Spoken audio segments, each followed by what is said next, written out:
వైసీపీని నమ్మి ప్రజలు ఓటు వేస్తే ఏపీకి రాజధాని లేకుండా చేశారని టీడీపీ అధినేత చంద్రబాబు ధ్వజమెత్తారు.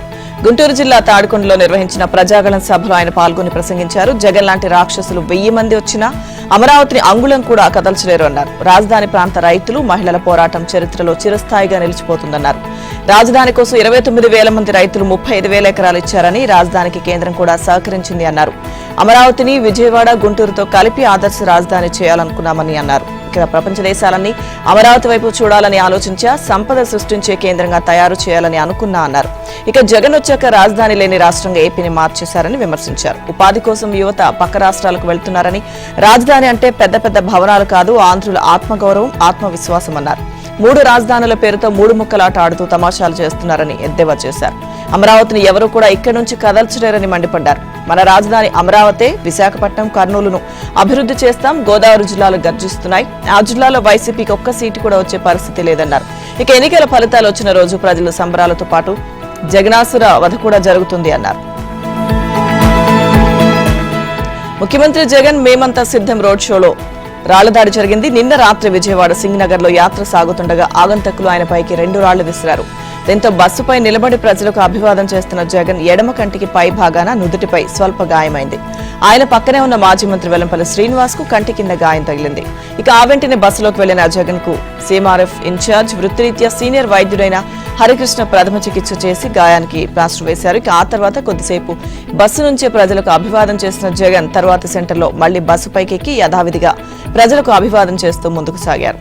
ఇక యాత్ర గన్నవరం నియోజకవర్గ పరిధిలోకి ప్రవేశించగానే బస్సు ఎక్కిన వైసీపీ లోక్సభ అభ్యర్థి డాక్టర్ సింహాద్రి చంద్రశేఖర్ మరోసారి జగన్ గాయాన్ని శుభ్రపరిచి ఇంకోసారి ప్లాస్టర్ వేశారు. ఇక ఆ తర్వాత విజయవాడ పరిధి దాటి గన్నవరం మండలం కేసరపల్లి వరకు యాత్ర కొనసాగింది. ఆయన అక్కడ రాత్రి బస చేయాల్సి ఉంది. ఈలోగా జగన్ వెంట ఉన్న స్థానిక నేతలు మెరుగైన వైద్యం కోసం ప్రభుత్వ వైద్యులను పిలిపిద్దామని ప్రతిపాదించగా వద్దని వారించిన జగన్ ఆసుపత్రికి తానే వస్తానని చెప్పి విజయవాడ ప్రభుత్వ ఆసుపత్రికి వెళ్లారు. ఆసుపత్రిలో జగన్ ఎమర్జెన్సీ ఆపరేషన్ థియేటర్లోకి తీసుకువెళ్లారు. అక్కడ ప్లాస్టిక్ సర్జరీ విభాగం హెచ్ఓడి మోహన్ ఆధ్వర్యంలో చికిత్స అందించారు. గాయానికి 3 కుట్లు పడ్డాయని, 4-5 రోజుల్లో గాయం నయమైపోతుందని వైద్య వర్గాలు తెలిపాయి. నేటి బస్సు యాత్రకు విరామం ఇచ్చారు. ఇక సీఎం జగన్ పై దాడిని ప్రధానమంత్రి నరేంద్ర మోదీ, టీడీపీ అధినేత చంద్రబాబు తీవ్రంగా ఖండించారు. దాడి ఘటనపై నిష్పాక్షిక విచారణ జరపాలని ఎన్నికల సంఘానికి చంద్రబాబు విజ్ఞప్తి చేశారు. పాల్పడిన వారిని కఠినంగా శిక్షించాలన్నారు. బీఆర్ఎస్ నేత కేటీఆర్తో పాటు పలువురు నేతలు జగన్ పై దాడిని ఖండించారు. శనివారం విజయవాడ నగర పోలీస్ కమిషనరేట్ పరిధిలో జరిగిన జగన్ రోడ్ షోకు చేసిన భద్రతా ఏర్పాట్లపైన, జరిగిన దాడిపైన విపక్ష పార్టీలు, ఇంటెలిజెన్స్ వ్యవహారాలపై అవగాహన ఉన్న వర్గాలు పలు అనుమానాలు వ్యక్తం చేస్తున్నాయి. అజిత్ సింగ్ నగర్ ప్రాంతానికి యాత్ర చేరే సమయానికి పూర్తిగా చీకటి పడింది. అయినా పోలీసు ఉన్నతాధికారులు పవర్ స్టేషన్ వద్దకు వెళ్లి మరీ ఆ ప్రాంతంలో విద్యుత్ సరఫరా నిలిపివేయించారు. ఇందుకు వాళ్ళు చెబుతున్న కారణం జగన్ బస్సుపై నిలబడి అభివాదం చేస్తుండటంతో వైర్ల వల్ల ఎలాంటి ప్రమాదం జరగకుండా చూడడం. ఇప్పటిదాకా జగన్ వెళ్లిన పలు ప్రాంతాల్లో రోడ్ షోకు అడ్డుగా ఉన్న వైర్లను ముందుగానే తొలగిస్తుండడం మనకు తెలిసిందే. మరి ఇక్కడ అలా ఎందుకు చేయలేదు? ఒకవేళ వైరు తగిలే పరిస్థితి ఉంటే కరెంటు లేకున్నా అవి తాకడం వల్ల కింద పడిపోయే ప్రమాదం ఉంటుంది కదా. పైగా అది నిత్యం బస్సులు తిరిగే రూట్ కావడంతో సీఎంకు వైర్లతో ముప్పు ఉందని కరెంటు ఆపామన్న వాదనపై మరిన్ని సందేహాలు వ్యక్తమవుతున్నాయి. భద్రతా ప్రోటోకాల్ ప్రకారం పర్యటన ప్రాంతంలో విద్యుత్ లేకపోతే ముఖ్యమంత్రి ఖచ్చితంగా బుల్లెట్ ప్రూఫ్ బస్సులోనే కూర్చోవాలి. కానీ ఆయన బస్సుపైనే ఉండి ముందుకు సాగారు. దీనికి సీఎం భద్రతా సిబ్బంది ఎలా అనుమతించారు? విద్యుత్ లేనప్పుడు ఫోకస్ లైట్లు వేసి పరిసర ప్రాంతాలను నిశితంగా గమనించాలి. కానీ అలా ఎందుకు జరగలేదు? జగన్మోహన్ రెడ్డి ఎన్నికల ప్రచారానికి ప్రజల నుంచి స్పందన కరువవడంతో కోడికత్తి 2.0కి తెరలేపారని టీడీపీ రాష్ట్ర అధ్యక్షుడు అచ్చెన్నాయుడు విమర్శించారు. శనివారం రాత్రి ఆయన ఒక ప్రకటన చేస్తూ ముఖ్యమంత్రి పర్యటన జరుగుతుంటే కరెంటు తీసేయడం ముందుగా వేసుకున్న పథకంలో భాగం కాదా? ఇది ఉద్దేశపూర్వకంగా చేయించుకున్న దాడే. డీజీపీ, ఇంటెలిజెన్స్ ఐజీ నేతృత్వంలో రూపొందించిన డ్రామా ఇది. 2019 ఎన్నికలకు ముందు విశాఖ ఎయిర్పోర్ట్ లో జరిగిన కోడికత్తి డ్రామాకు, విజయవాడ సింగ్ నగర్ లో జరిగిన గులకరాయి దాడికి పెద్దగా తేడా ఏమీ లేదు. సంఘటన జరిగిన నిమిషాల వ్యవధిలోనే Jagan and co, Perni Nani, Ambati Rambabu live లోకి వచ్చి ఇదంతా చంద్రబాబు చేయించాడని నీలి మీడియాలో ప్రచారం చేయడం ముందస్తు ప్రణాళికలో భాగం కాదా? కాలం చెల్లిన ఇటువంటి డ్రామాలు నమ్మడానికి ప్రజలు సిద్ధంగా లేరన్న విషయాన్ని జగన్ గుర్తించాలి అని పేర్కొన్నారు. ఇక దున్నపోతు ఈనింది, దూడను కట్టేయమన్నట్లుగా వైసీపీ నేతల వ్యవహారం ఉందని టీడీపీ నేత పయ్యావుల కేశవ్ ఎద్దేవా చేశారు. జరగని దాడిని జరిగినట్లు ప్రచారం చేసుకుని సానుభూతి కోసం పాకులాడుతున్నారు. ఇలాంటి ఎన్ని కుట్రలు చేసినా ప్రజలు నమ్మరు. ఇది మరో కోడికత్తి 2.0 తప్ప మరొకటి కాదు. ప్రజలు మీకు త్వరలో బుద్ధి చెప్పడం ఖాయమని పయ్యావుల హెచ్చరించారు. మహిళననే విచక్షణ కూడా లేకుండా దేవాలయం వంటి అసెంబ్లీలో తనపై తప్పుడు విమర్శలు చేశారని టీడీపీ అధినేత చంద్రబాబు సతీమణి నారా భువనేశ్వరి ఆవేదన వ్యక్తం చేశారు. తన తండ్రి ఎన్టీఆర్ ఇచ్చిన పౌరుషంతోనే ఈ పరిణామాలను తట్టుకున్నానని చెప్పారు. వైసీపీ రాక్షస పాలనలో మహిళలపై అడుగడుగునా దాడులు జరుగుతున్నాయని, మహిళలకు రక్షణ లేకుండా పోయిందని మండిపడ్డారు. ఎన్టీఆర్ జిల్లా తిరువూరులో శనివారం నిజం గెలవాలి ముగింపు సభలో ఆమె ప్రసంగించారు. చంద్రబాబు అరెస్టు తన జీవితంలో మర్చిపోలేని సంఘటన అన్నారు. సెప్టెంబర్ 10న తన పెళ్లి రోజు. ఆ రోజు లోకేష్ నుంచి ఫోన్ వస్తే పెళ్లి శుభాకాంక్షలు చెప్పడానికి అనుకున్నాను, కానీ నాన్నను అరెస్టు చేశారని చెప్పడంతో ఒక్కసారిగా నాకేమీ తోచలేదు అన్నారు. చంద్రబాబు అరెస్టుతో కుటుంబ సభ్యులు అందరం 4 దిక్కులకు చెల్లాచెదరయ్యాం. లోకేష్ కోర్టు కేసుల గురించి ఢిల్లీ వెళ్లారు. దేవాంశ్ హైదరాబాద్ లో ఉండిపోయాడు. నేను, కోడలు బ్రాహ్మణి రాజమండ్రి జైలు వద్దే ఉన్నాం. 53 రోజులు ఎలా బతికామో మాకే తెలియదు. తన భర్త అరెస్ట్ అక్రమమని నేను బలంగా నమ్మాను. ఏ కేసులను అధికారులు ఒక్క ఆధారం చూపలేకపోవడమే నా నమ్మకానికి నిదర్శనం. తండ్రి, భర్త, కొడుకు రాజకీయాల్లో ఉన్నా ఏనాడు బయటకు రాని నేను చంద్రబాబు అరెస్ట్ అక్రమమని తెలియజేసేందుకు నిజం గెలవాలి కార్యక్రమంతో జనంలోకి వచ్చాను అని భువనేశ్వరి పేర్కొన్నారు. ఆంధ్రప్రదేశ్లో $1 ట్రిలియన్ ఎకానమీ సృష్టించడమే లక్ష్యంగా పనిచేస్తామని టీడీపీ జాతీయ ప్రధాన కార్యదర్శి నారా లోకేష్ అన్నారు. గుంటూరు జిల్లా తాడేపల్లిలోని సమృద్ధి అపార్ట్మెంట్ వాసులతో ఆయన సమావేశమై మాట్లాడారు. ఎన్డీఏ కూటమి అధికారంలోకి వచ్చాక జిల్లాల వారీగా పరిశ్రమలు ఏర్పాటు చేసేందుకు ప్రణాళిక సిద్ధం చేశామన్నారు. స్థానిక యువతకు ఉద్యోగాలు కల్పించేందుకు విద్యా విధానంలో సమూల మార్పులు తీసుకొస్తామని తెలిపారు. జగన్ ముఖ్యమంత్రి అయ్యాక అమరావతిని సర్వనాశనం చేశారని విమర్శించారు. 3 రాజధానుల పేరుతో 3 ముక్కలాట ఆడారన్నారు. ఒక్క విద్యా సంస్థనైనా తీసుకొచ్చారా అని ప్రశ్నించారు. గంజాయికి ఏపీ అడ్డాగా మారిందన్నారు. వైసీపీ ప్రభుత్వం అధికారంలోకి వచ్చాక రాష్ట్రానికి ఒక్క పరిశ్రమ కూడా రాలేదని ఆరోపించారు. పెరిగిన కరెంట్ ఛార్జీలు, ఇంటి చెత్త పన్ను సామాన్యుడికి భారంగా మారాయని లోకేష్ విమర్శించారు. ఎన్నికల నేపథ్యంలో జనసేన అధినేత పవన్ కళ్యాణ్ రాష్ట్ర వ్యాప్తంగా విస్తృతంగా పర్యటిస్తున్నారు. దీనిలో భాగంగా చిత్తూరు వెళ్లిన పవన్ అక్కడ సీనియర్ నేతలతో భేటీ అయ్యారు. ఎన్డీఏ కూటమి బలపరిచిన అభ్యర్థులను గెలిపించాలని అక్కడి నేతలకు సూచించారు. తిరుపతిలో జనసేన అభ్యర్థి విజయం కోసం బీజేపీ, జనసేన నేతలతో ఆయన సమన్వయ సమావేశం ఏర్పాటు చేశారు. టీడీపీ ముఖ్య నేతలతో పవన్ సుదీర్ఘంగా సమావేశాలు నిర్వహించారు. రాత్రి పగలు తేడా లేకుండా ఇరు పార్టీల నేతలతో చర్చలు జరిపారు. వచ్చే ఎన్నికల్లో విజయమే లక్ష్యంగా పనిచేయాలని ఆయన వారికి సూచించారు. ఇక మరోవైపు జనసేన అసమ్మతి నేతలను బుజ్జగించి అందరూ ప్రచారంలో పాల్గొనేలా పవన్ ఒప్పించారు. స్టీల్ ప్లాంట్ పేరుతో కడప జిల్లా ప్రజలను వైఎస్ జగన్ మోసం చేస్తున్నారని ఏపీసీసీ అధ్యక్షులు వైఎస్ షర్మిల ఆరోపించారు. జమ్మలమడుగులో కడప స్టీల్ ప్లాంట్ శిలా ఫలకాలు వేసిన ప్రాంతాన్ని సందర్శించిన ఆమె అన్న జగన్ పై నిప్పులు చెరిగారు.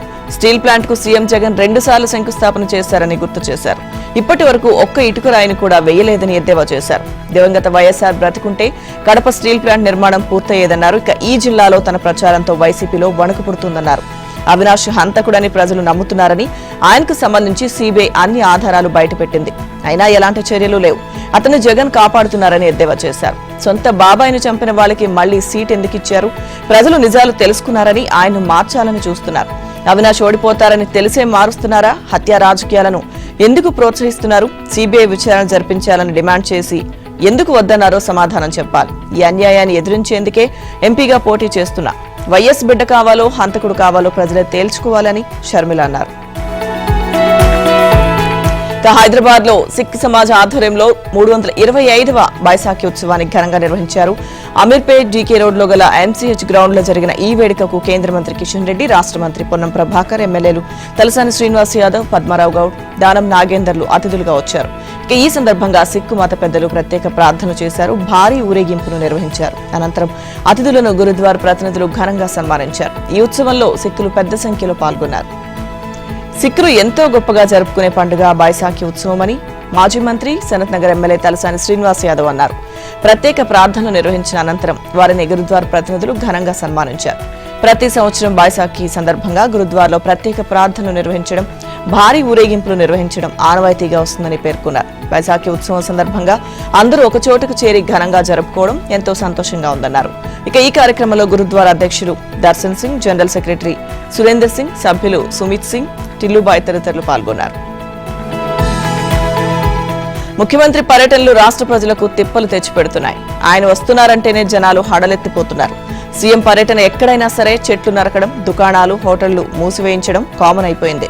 పరిసరాలు శుభ్రం చేసి మొక్కలు నాటాల్సింది పోయి పచ్చని చెట్లు నరికేస్తారు. భారీ వృక్షాలను జేసీబీలతో పెకిలించి వేస్తారు. జగన్ పర్యటన అంటే పర్యావరణ విధ్వంసం మామూలుగా ఉండటం లేదు. తాజాగా కృష్ణా జిల్లా గుడివాడకు ఇవాళ సీఎం రాక సందర్భంగా నగరంలో రోడ్లపై ఉన్న పచ్చని చెట్లను అధికారులు తొలగించారు. మేమంతా సిద్ధం పేరుతో గుడివాడలో సీఎం బస్సు యాత్ర జరగనుంది. ఇక జగన్ రోడ్ షో నిర్వహించే ఏలూరు రోడ్డు వెంబడి ఉన్న చిన్న చెట్లను తొలగిస్తూ పెద్ద చెట్ల కొమ్మలను మున్సిపల్ విద్యుత్ శాఖ సిబ్బంది తొలగించారు. ముఖ్యమంత్రి పర్యటన అయితే ప్రజలను రక్షించే చెట్లను ఎలా తొలగిస్తారని స్థానికులు ఆగ్రహం వ్యక్తం చేస్తున్నారు. అసలే వేసవికాలం ఎండ వేడికి తాళలేక చెట్టు నీడ చాటును ఉండేందుకు కూడా వీలు లేకుండా చేశారని పాదచారులు ఆవేదన చెందుతున్నారు. నీడనిచ్చే చెట్లను తొలగిస్తుండటంతో చిరు వ్యాపారులు సిబ్బందితో వాగ్వాదానికి దిగుతున్నారు. కాంగ్రెస్ పార్టీ తన కరీంనగర్ పార్లమెంట్ నియోజకవర్గ అభ్యర్థి ఎవరో నేడు ప్రకటించే అవకాశం ఉంది. నామినేషన్ల ఘట్టం ప్రారంభం కావడానికి మరో 4 రోజులు మాత్రమే ఉండడంతో ఆ పార్టీ పెద్దలు తెలంగాణలో మిగిలిపోయిన 3 స్థానాలకు ఆదివారం అభ్యర్థులను ప్రకటిస్తారని తెలిసింది. కరీంనగర్ అభ్యర్థిగా వెలిచాల రాజేంద్రరావు, ప్రవీణ్ రెడ్డి పేర్లు పరిశీలనలో ఉండగా రాజేంద్రరావుకి అభ్యర్థిత్వం దక్కే అవకాశం ఉందని తెలుస్తోంది. రెడ్డి సామాజిక వర్గం అభ్యర్థుల సంఖ్య ఇప్పటికే ఎక్కువ కావడంతో ప్రవీణ్ రెడ్డికి టికెట్ ఇవ్వడం లేదని సమాచారం. తెలంగాణ కాంగ్రెస్ వ్యవహారాల ఇన్ఛార్జ్ దీపాదాస్ మున్షి హైదరాబాద్లోనే ఉండడంతో రాష్ట్రంలో పెండింగ్ లో ఉన్న 3 స్థానాల అభ్యర్థుల విషయంలో చర్చించలేదని సమాచారం. ఇవాళ దీపాదాస్ మున్షి కరీంనగర్ లో మంత్రి పొన్నం ప్రభాకర్ బీజేపీకి వ్యతిరేకంగా చేపడుతున్న దీక్షలో పాల్గొంటారు. ఆమె సాయంత్రానికి హైదరాబాద్ తిరిగి వెళ్లిన తర్వాత ముఖ్యమంత్రి రేవంత్ రెడ్డి, కమిటీ సభ్యులు ఉత్తమ్ కుమార్ రెడ్డి, రోహిత్ చౌదరి తదితర కమిటీ సభ్యులతో సమావేశమై తెలంగాణ పెండింగ్ అభ్యర్థుల గురించి మరోసారి చర్చించి తుది జాబితా ప్రకటిస్తారని సమాచారం. పార్లమెంట్ ఎన్నికల్లో కాంగ్రెస్ విజయ ఢంకా మోగించి అధికారంలోకి రాబోతోందని సీఎం రేవంత్ రెడ్డి అన్నారు. ఎన్నికల్లో బీఆర్ఎస్ కనీసం ఉనికిని చాటుకునే పరిస్థితి కూడా లేదని వ్యాఖ్యానించారు. నిన్న సీఎం సమక్షంలో కాంగ్రెస్ లోకి ప్రతిపక్ష పార్టీల నుంచి జోరుగా చేరికలు కొనసాగాయి. ఎన్నికల్లో ఇచ్చిన హామీలను చిత్తశుద్దితో అమలు చేస్తున్నామని చెప్పారు. కాంగ్రెస్ ప్రభుత్వ పనితీరుకు ఆకర్షితులైన అన్ని వర్గాల వారు పార్టీలో చేరేందుకు మొగ్గు చూపుతున్నారన్నారు. పార్టీ కోసం పనిచేసే వారికి తగిన గుర్తింపు ఉంటుందని హామీ ఇచ్చారు. మక్తల్ నియోజకవర్గానికి చెందిన బీజేపీ నేత జలంధర్ రెడ్డి, ఆ పార్టీ సంగారెడ్డి నియోజకవర్గ ఇన్ఛార్జ్ పుల్మామిడి రాజు వేర్వేరుగా సీఎం సమక్షంలో ఆయన నివాసంలో కాంగ్రెస్ లో చేరారు. మహబూబ్ నగర్ లోక్సభ అభ్యర్థి వంశీచంద్ రెడ్డి, మాజీ ఎంపీ జితేందర్ రెడ్డి ఆధ్వర్యంలో జలంధర్ రెడ్డి పార్టీలో చేరగా మంత్రి కొండా సురేఖ, టీపీసీసీ కార్యనిర్వాహక అధ్యక్షుడు జగ్గారెడ్డి, మెదక్ అభ్యర్థి నీలం మధు ఆధ్వర్యంలో పుల్మామిడి రాజు చేరారు. ఇక అలాగే మాజీ ఎమ్మెల్సీ పూల రవీందర్, పీఆర్టీయూ మాజీ రాష్ట్ర అధ్యక్షుడు పేరి వెంకటరెడ్డి కాంగ్రెస్ లో చేరారు. సీఎం నివాసంలో మాజీ ఎమ్మెల్సీ మోహన్ రెడ్డి ఆధ్వర్యంలో వీరు కాంగ్రెస్ కండువా కప్పుకున్నారు. ఎల్బీనగర్ నియోజకవర్గం బీఆర్ఎస్ ఇన్ఛార్జ్ ముద్దుగోని రామ్మోహన్ గౌడ్ కూడా సీఎం సమక్షంలో కాంగ్రెస్ లో చేరారు. హిమాయత్ నగర్ కార్పొరేటర్ గడ్డం మహాలక్ష్మి గౌడ్, గన్ఫౌండరీ మాజీ కార్పొరేటర్ మమతా గుప్తా కూడా పార్టీ రాష్ట్ర వ్యవహారాల ఇన్ఛార్జ్ దీపాదాస్ మున్షి కండువా కప్పి వారిని కాంగ్రెస్ లోకి ఆహ్వానించారు. ఇటు బీఆర్ఎస్ కు చెందిన Ghatkesar municipal chairperson Mulli Pavani Jangaiah Yadav, councillor Salluri నాగజ్యోతితో కలిసి కాంగ్రెస్. ప్రజాస్వామ్యంలో బలమైన ప్రతిపక్షం ఉండాలని, అప్పుడే ప్రజల సమస్యలు పరిష్కారం అవుతాయని బీఆర్ఎస్ అధినేత మాజీ సీఎం కేసీఆర్ అన్నారు. కాంగ్రెస్ పార్టీ అంతులేని హామీలు, ప్రలోభాలతో అధికారంలోకి వచ్చిందని, ఇప్పుడు ఆ హామీలను నెరవేర్చడం లేదని ఆరోపించారు. లోక్సభ ఎన్నికల్లో మళ్లీ కాంగ్రెస్ కే ఓటు వేస్తే మేము పంగనామాలు పెట్టినా మళ్లీ మాకే ఓటు వేస్తున్నారని వారు అనుకునే ప్రమాదం ఉందని హెచ్చరించారు. కాంగ్రెస్ ప్రభుత్వం హామీలను నెరవేర్చాలంటే ప్రజల ఓటుతో చురుకుపెట్టాలని సూచించారు. ఇక హామీల అమలు కోసం ప్రతిపక్షంగా తాము ప్రభుత్వాన్ని వెంటాడి వేటాడతామని అన్నారు. ఇక శనివారం చేవెళ్లలో బీఆర్ఎస్ నిర్వహించిన ప్రజా ఆశీర్వాద సభలో కేసీఆర్ మాట్లాడారు. ఎన్నికలు వస్తూ ఉంటాయి, పోతూ ఉంటాయి. గెలిచిన ప్రభుత్వం ప్రజలకు అన్ని విధాల అండగా ఉంటూ ధీమా కల్పించాలి. వారి ఆత్మవిశ్వాసం, గౌరవం పెంచేదిగా పాలించాలి. కానీ రాష్ట్రంలో ప్రస్తుత పరిస్థితులు చూస్తే బాధ కలుగుతోంది. కాంగ్రెస్ పగ్గాలు చేపట్టి 5 నెలలవుతున్నా ఇప్పటి వరకు హామీలను నెరవేర్చలేదు, ఒక్క పాలసీని అమలు చేయలేదు అని విమర్శించారు. తాము అధికారంలో ఉన్నప్పుడు కరెంటు, తాగునీరు బ్రహ్మాండంగా ఇచ్చామన్నారు. కేసీఆర్ పక్కకు పోగానే కరెంటు ఎందుకు మాయమైంది? దానికి ఏం రోగం వచ్చింది? తాగే నీళ్లు ఎందుకు ఇవ్వడం లేదు? మీ అసమర్థత వల్ల కాదా? గత ప్రభుత్వం అమలు చేసిన వాటిని కొనసాగించినా సరిపోయేది, వాటిని కూడా నడపలేని అసమర్థ ప్రభుత్వం ఇది అని కేసీఆర్ ధ్వజమెత్తారు. అధికార పార్టీకి చిత్తశుద్ది, కార్యాచరణ లేవని, ఉన్న వసతులు, వనరులు వాడుకునే నైపుణ్యం కూడా లేకపోవడంతో ప్రజలు ఇబ్బందులు పడుతున్నారని తెలిపారు. తెలంగాణలో 10 ఏళ్ల కిందట ఉన్న పరిస్థితులు ఇప్పుడు మళ్లీ కనిపిస్తున్నాయని, చావు నోట్లో తలపెట్టి సాధించిన రాష్ట్రంలో ప్రస్తుత పరిస్థితులు ఆందోళనకు గురి చేస్తున్నాయని, ప్రజలు, రైతులు అనేక ఇబ్బందులు ఎదుర్కొంటున్నారని ఆవేదన వ్యక్తం చేశారు. ఢిల్లీ మద్యం కుంభకోణంలో కుట్రదారులలో ఎమ్మెల్సీ కవితే ప్రధాన సూత్రధారి, పాత్రధారి అని నిరూపించేలా సీబీఐ విచారణ జరుగుతోంది. మద్యం విధానం రూపకల్పన, ఇతరులను బెదిరించడంతో పాటు ఆమ్ ఆద్మీ పార్టీకి అక్రమంగా నిధుల తరలింపు వ్యవహారంపై తమ కస్టడీలో ఉన్న ఎమ్మెల్సీ కవితను సీబీఐ అధికారులు శనివారం విచారించారు. విజయ్ నాయర్ ఇతరుల ద్వారా ఆమ్ ఆద్మీ పార్టీకి 100 కోట్ల తరలింపు, ఆప్కు చెల్లించిన డబ్బులను ఇతరుల నుంచి వసూలు చేయడంలో ఎంచుకున్న పద్ధతులపై ఆమెను ప్రశ్నించింది. అప్రూవర్లుగా మారిన వారు ఇచ్చిన వాంగ్మూలాల ఆధారంగా కవితను సీబీఐ ప్రశ్నలు అడిగినట్టు తెలిసిందే. మద్యం కుంభకోణంలో కవిత విచారణ కోసం 3 రోజుల పాటు సీబీఐ కస్టడీకి ఇచ్చిన సంగతి తెలిసిందే. ఇందులో భాగంగా శనివారం కవితను 4 నుంచి 5 గంటల పాటు సీబీఐ విచారించింది. ఇతర నిందితుల, ప్రభుత్వ అధికారుల పాత్రపై సమాధానాలు రాబట్టేందుకు ప్రయత్నించింది. ఇక అరవిందో శరత్చంద్రారెడ్డికి 5 మద్యం రిటైల్ జోన్లు దక్కినందుకు ప్రతిఫలంగా భూమి అమ్మకం పేరుతో ఆయన దగ్గర నుంచి వసూలు చేసిన 14 కోట్లకు సంబంధించిన సాక్ష్యాలను సీబీఐ ఆమె ముందు ఉంచి ప్రశ్నించింది. ఆ డబ్బులు ఎక్కడికి తరలించారో చెప్పాలని కోరింది. డబ్బు చెల్లించాక కూడా శరత్చంద్రారెడ్డికి భూమి బదలాయింపు చేయకపోవడం, 5 రిటైల్ జోన్లకు మొత్తం 25 కోట్లు ఇవ్వాలని, లేకపోతే వ్యాపారానికి నష్టం చేస్తానని బెదిరించారన్న ఆరోపణపై ప్రశ్నించినట్టు తెలిసింది. తెలంగాణ జాగృతి సంస్థకు కార్పొరేట్ సోషల్ రెస్పాన్సిబిలిటీ కింద శరత్చంద్రారెడ్డి ఇచ్చిన 80 లక్షలపై ఆరా తీసినట్లు తెలిసింది. ఫోన్ ట్యాపింగ్ కేసులో శనివారం కీలక పరిణామం చోటు చేసుకుంది. ప్రణీత్ రావు ఎస్ఐబిలోని తన విభాగంలో ఉన్న 17 కంప్యూటర్ల హార్డ్ డిస్క్లను ధ్వంసం చేసిన విషయం తెలిసిందే. ఆ హార్డ్ డిస్క్ శకలాలు లభించినా వాటి నుంచి డేటా రికవరీ సాధ్యం కాదు. సీరియస్ కేసు కావడం, దేశవ్యాప్తంగా సంచలనం కలిగించిన అంశం కావడంతో నిందితులకు శిక్ష పడేలా ఆధారాల కోసం అన్వేషిస్తున్న దర్యాప్తు అధికారులు ఆ డేటా బ్యాకప్ ఉన్నట్లు గుర్తించినట్టుగా తెలిసింది. ఇక ప్రణీత్ రావు హార్డ్ డిస్క్లను ధ్వంసం చేయడానికి ముందు పెన్ డ్రైవ్లు, ఫ్లాష్ డ్రైవ్లు, అలాగే ఎక్స్టర్నల్ హార్డ్ డిస్క్లలో బ్యాకప్ తీసుకున్నట్లుగా సమాచారం. ఆ బ్యాకప్ లభిస్తే కోర్టుల్లో కేసు ఎక్కడా వీగిపోకుండా నిందితులకు శిక్ష పడేలా చేయవచ్చని దర్యాప్తు అధికారులు భావిస్తున్నారు. నిజానికి చట్టబద్ధంగా ఫోన్ ట్యాపింగ్ చేస్తే టార్గెట్ వ్యక్తులు ఏమేం మాట్లాడుకున్నారనేది నేరుగా వినొచ్చు, అలా వింటూనే రికార్డ్ చేయొచ్చు. కానీ ప్రభాకరరావు అండ్ కో చేసింది అనధికారిక ఫోన్ ట్యాపింగ్ కావడంతో ఈ ప్రక్రియలో కొంత తేడా ఉంటుంది. ప్రత్యేక డివైస్ల ద్వారా చేసే ఫోన్ ట్యాపింగ్ లో తొలుత టార్గెట్ వ్యక్తుల సంభాషణలన్నీ ఓ ఫైల్స్ రూపంలో సేవ్ అవుతాయి. ఆ ఫైల్స్ ను డీక్రిప్ట్ చేసి ఆడియో ఫార్మాట్ లో సేవ్ చేస్తే తప్ప ఇతరులకు వినడానికి వీలుండదు. అలా ప్రణీత్ రావు డీక్రిప్ట్ చేసిన ఫైళ్లను విని పెన్ డ్రైవ్లలో గత ప్రభుత్వ పెద్దల వద్దకు తీసుకువెళ్లేవాడని తెలుస్తోంది. ఇప్పుడు ఆ పెన్ అలాగే ఫ్లాష్ డ్రైవ్లు, ఎక్స్టర్నల్ హార్డ్ డిస్క్లను గుర్తించి సీజ్ చేసే పనిలో దర్యాప్తు అధికారులు ఉన్నారు.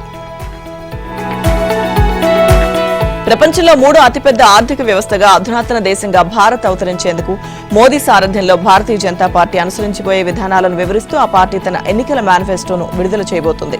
మోదీ గ్యారంటీ 2047 కల్లా వికసిత్ భారత్ పేరుతో బీజేపీ కేంద్ర కార్యాలయంలో ఈ ఉదయం 8:30 పార్టీ అధ్యక్షుడు జేపీ నడ్డా, అగ్రనేతలు అమిత్ షా, రాజ్నాథ్ సింగ్ తో కలిసి ప్రధాని మోదీ ఈ మేనిఫెస్టోను విడుదల చేయనున్నారు. అవినీతిపై మోదీ ప్రారంభించిన పోరాటం ఆగదని, ప్రతిపక్షాలు ఎంత దుష్ప్రచారం చేసినా అవినీతిని నిర్మూలించేందుకు బీజేపీ కట్టుబడి ఉందని, మరిన్ని చట్టాలు చేస్తుందని ఈ మేనిఫెస్టోలో ప్రకటించబోతున్నారు. ఇక సమాజంలో అట్టడుగున ఉన్న యువకులు, మహిళలు, పేదలు, రైతుల అభ్యున్నతికి తీసుకోబోయే చర్యలను కూడా వివరించనున్నారు. రైతులకు గిట్టుబాటు ధరకు చట్టబద్ధత కల్పిస్తామని కాంగ్రెస్ హామీ ఇవ్వగా బీజేపీ ఈ విషయంలో ఏం ప్రకటిస్తుంది అన్న విషయంపై ఆసక్తి నెలకొంది. అభివృద్ధి, సామాజిక న్యాయం, సాంస్కృతిక, జాతీయవాద అంశాలను కూడా బీజేపీ మేనిఫెస్టోలో ప్రధానంగా చేర్చారని తెలుస్తోంది. రామజన్మభూమిలో రామమందిరాన్ని నిర్మించి కోట్లాది హిందువుల కలను నెరవేర్చిన మోదీ భారతీయుల అస్తిత్వాన్ని, మనోభావాలను కాపాడేందుకు అన్ని చర్యలు తీసుకుంటారని, బూటకపు లౌకికవాదం బీజేపీ అజెండా కాదని స్పష్టం చేయనున్నారు. హైస్పీడ్ రైళ్లు, బుల్లెట్ రైళ్లు, కారిడార్ల వంటి అనేక భారీ మౌలిక సదుపాయాలను కూడా మేనిఫెస్టోలో ప్రకటించనున్నారు. 2019లో విడుదల చేసిన సంకల్ప్ పత్రలో పేర్కొన్న హామీల్లో ఎన్ని అమలయ్యాయో బీజేపీ వివరించబోతోంది. జాతీయ భద్రతకు కూడా బీజేపీ కీలక ప్రాధాన్యం ఇవ్వబోతోంది. సరిహద్దుల్లో చెలగాటమాడితే మోదీ మౌనంగా ఉండరని, ధీటుగా సమాధానమిస్తారనే హెచ్చరికను కూడా మేనిఫెస్టోలో ప్రకటించబోతున్నారని తెలుస్తోంది.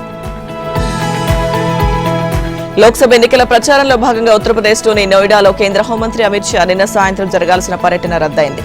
ఢిల్లీ ఎన్సీఆర్లో తేలికపాటి వర్షాలు, జల్లులు పడడం, అలాగే వాతావరణ ప్రతికూలత తలెత్తడంతో ఆయన పర్యటన రద్దయింది. అయితే నోయిడా సభకు హాజరైన ప్రజానీకాన్ని ఉద్దేశించి ఫోన్లోనే అమిత్ షా ప్రసంగించారు. 3వసారి ప్రధానమంత్రిగా మోదీ పగ్గాలు చేపట్టేందుకు ఆయన నాయకత్వాన్ని బలపరచాలని, ఇందులో భాగంగా నోయిడా బీజేపీ అభ్యర్థి మహేష్ శర్మను భారీ మెజారిటీతో గెలిపించాలని అమిత్ షా కోరారు. శర్మ విజయోత్సవానికి తప్పనిసరిగా వస్తానని హామీ ఇచ్చారు. వాతావరణం సరిగా లేకపోవడంతో నోయిడా రాలేకపోతున్నందుకు మన్నించాలని కోరారు. గౌతమ్ బుద్ధ్ నగర్ నియోజకవర్గంలో బీజేపీకి గట్టి పట్టుంది. ప్రస్తుత BJP MP doctor Mahesh Sharma వరుసగా 3వసారి బౌద్ధ్ నగర్ నుంచి విజయాన్ని ఆశిస్తున్నారు. ఏప్రిల్ 26న ఇక్కడ పోలింగ్ జరగనుంది. ప్రతిపక్ష నేతలు అజ్ఞానులని ప్రధాని మోదీ ఎద్దేవా చేశారు. ఆ మాటంటే ఒకానొక నాయకుడిని ఉద్దేశించి అన్నానని అనుకుంటారని వ్యాఖ్యానించారు. వీడియో గేమ్స్ కు పలువురు బానిసలు కావడంపై ఆవేదన వ్యక్తం చేశారు. ప్రముఖ గేమర్స్ నమన్ మాధు, అన్వేష్ అగర్వాల్, అంశు విషు మిథిలేష్ పంటాకర్తో ఆయన పిచ్చాపాటిగా సంభాషించారు. నైపుణ్య సంబంధ గేమ్స్ కు, వేగంగా డబ్బు సంపాదించే అవకాశం ఉన్న గేమ్స్ కు మధ్య తేడా ఏంటని ఆరా తీశారు. వారు ఈ సందర్భంగా ఆయనకు నమో ఓప్ అని కొత్త పేరు పెట్టారు. ఓప్ అంటే అత్యంత శక్తివంతుడు, దేశంలో మీరు అత్యున్నత శక్తివంతుడు, మాలాగే మీరు కూడా జనరేషన్ జూమర్ కాబట్టి ఇక నుంచి మా లైవ్ స్ట్రీమ్ చాట్లలో మిమ్మల్ని నమో ఓప్ అని పిలుస్తామని తెలిపారు. ఆయన వారితో కొన్ని స్వదేశీ గేమ్స్ కూడా ఆడారు. వీటికి తాను బానిస కాకూడదని కోరుకుంటున్నానని మోదీ నవ్వుతూ అన్నారు. టగ్ అగర్వాల్ తాను పరిచయం చేసుకునే క్రమంలో తట్టుపడ్డారు. ఇక కాస్త భయంగా మాట్లాడుతూ చాలా చిన్నప్పుడే చదవడం మొదలుపెట్టానని అన్నారు. అతడి టెన్షన్ పోగొట్టడానికి ప్రధాని ప్రయత్నించారు. అందరూ చిన్నప్పుడే స్కూల్కు వెళ్తారని అనడంతో అందరూ పెద్దగా నవ్వేశారు. ఇక భుజ్ నుంచి వచ్చిన మరో గేమర్తో ఆయన మాట్లాడుతూ భుజ్లో ఈ గేమింగ్ ఫీవర్ ఎప్పుడు వచ్చిందని ప్రశ్నించారు. సముద్రంలో మత్స్య సంపద పునరుత్పత్తి చెందేందుకు కేంద్ర రాష్ట్ర ప్రభుత్వాలు ప్రతి సంవత్సరం ఈ నెల 15 నుంచి జూన్ 14 వరకు వేట నిషేధం అమలు చేస్తుంది. దీనిలో భాగంగా సుమారు 61 రోజుల పాటు తీర ప్రాంతాలకు చెందిన మత్స్యకారులు సముద్రంలో వేట చేసేందుకు వీల్లేదు. కొత్తపల్లి, తొండంగి మండలాలకు చెందిన సుమారు 1400 బోట్లపై వేట చేసే మత్స్యకారులకు సుమారు 8400 మంది మత్స్యకారులకు 2 నెలల పాటు జీవనోపాధికి ఆటంకం కలగనుంది. ఇక ప్రతి సంవత్సరం వేట నిషేధం అమలు చేయడం వలన పెద్ద జాతి చేపలైన వంజరం, కోనాము, బాగ, మునివాలం, సందువ, సుదుములు, సొర్ర, రొయ్య, నెత్తళ్లు వంటి చేపలు గుడ్లు పెట్టి పొదిగి మత్స్య సంపద అభివృద్ధి చెందుతుందని మత్స్యశాఖ అధికారులు చెబుతున్నారు. వేట నిషేధ కాలంలో ప్రభుత్వం మత్స్యకారులకు చెల్లించే పరిహారం వెంటనే చెల్లించాలని తీర ప్రాంత మత్స్యకారులు విజ్ఞప్తి చేశారు. ఇటీవల సరైన లేకపోవడంతో ఆర్థిక ఇబ్బందులతో పాటుగా కుటుంబ పోషణ కూడా కష్టంగా మారిందని మత్స్యకారులు వాపోతున్నారు. ఇక వేట నిషేధ పరిహారం సకాలంలో చెల్లించి ఆదుకోవాలని ప్రభుత్వాన్ని కోరుతున్నారు. కేంద్ర ప్రభుత్వం బోర్న్విటాకు ఆ తరహా ఉత్పత్తులకు ఝలకిచ్చింది. వాటిని ఆరోగ్య పానీయాల విభాగం నుంచి తొలగించాలని ఈ కామర్స్ సంస్థలను ఆదేశించింది. బోర్న్విటాలో సగానికి సగం చక్కెరే ఉంటుందని ఆందోళనలు వ్యక్తమైన నేపథ్యంలో కేంద్రం ఈ నిర్ణయం తీసుకుంది. ఆహార భద్రతా ప్రమాణాల చట్టం 2006 హెల్త్ డ్రింక్ అని దేన్ని నిర్వహించలేదని కేంద్ర వాణిజ్య పరిశ్రమల శాఖ తన నోటిఫికేషన్లో పేర్కొంది. అలాగే భారత ప్రాధికార సంస్థ కానీ బోర్న్విటా, క్యాడ్బరీతో పాటు పలు ప్రముఖ బ్రాండ్ల యాజమాన్య సంస్థ మాండిలేజ్ ఇండియా కానీ సమర్పించిన నిబంధనల్లోనూ హెల్త్ డ్రింక్ కు నిర్వచనం లేదని తెలిపింది. ఈ విషయం జాతీయ బాలల హక్కుల పరిరక్షణ కమిషన్ నిర్వహించిన విచారణలో నిర్ధారణ అయిందని పేర్కొంది. దాని సిఫార్సు ప్రకారం నిర్ణయం తీసుకున్న కేంద్రం అన్ని ఈ కామర్స్ సంస్థలు తమ పోర్టళ్లలో బోర్న్విటా సహాయతర పానీయాలను కేటగిరీ నుంచి తొలగించాలని ఆదేశించింది. గతేడాది ఏప్రిల్లోనే ఎన్సీపీసీఆర్ కు బోర్న్విటాకు మొట్టికాయ వేసింది. ఇక తప్పుదో పట్టించే వాణిజ్య ప్రకటనలు అలాగే ప్యాకేజింగ్ లేబుళ్లను ఉపసంహరించుకోవాలని ఆదేశించింది. దీని కారణంగా ఫుడ్ ఫార్మర్ గా పేరొందిన రేవంత్ హిమ్మత్ సింగ్ యూట్యూబ్ వీడియో పిల్లలకు బలవర్ధకమైందన్న నమ్మకంతో కొన్ని దశాబ్దాలుగా వాడుతున్న బోర్న్విటాపై ఆ వీడియో గగ్గోలు పుట్టించింది. ఆరోగ్య ప్రయోజనాలు, పోషక విలువల గురించి బోర్న్విటా కంపెనీ ప్రకటనలు అబద్ధమని ఆ వీడియోలో హిమ్మత్ సింగ్ ఆరోపించారు. బంగారం, వెండి ధరలు కొండెక్కుతున్నాయి. దేశీయంగా, అంతర్జాతీయంగా వీటి ధరలు సరికొత్త రికార్డ్ స్థాయిలకు పెరిగాయి. దేశీయంగా 10 గ్రాముల మేలిమి బంగారం 73,000 స్థాయిని దాటగా కిలో వెండి 90,000కు చేరుకుంది.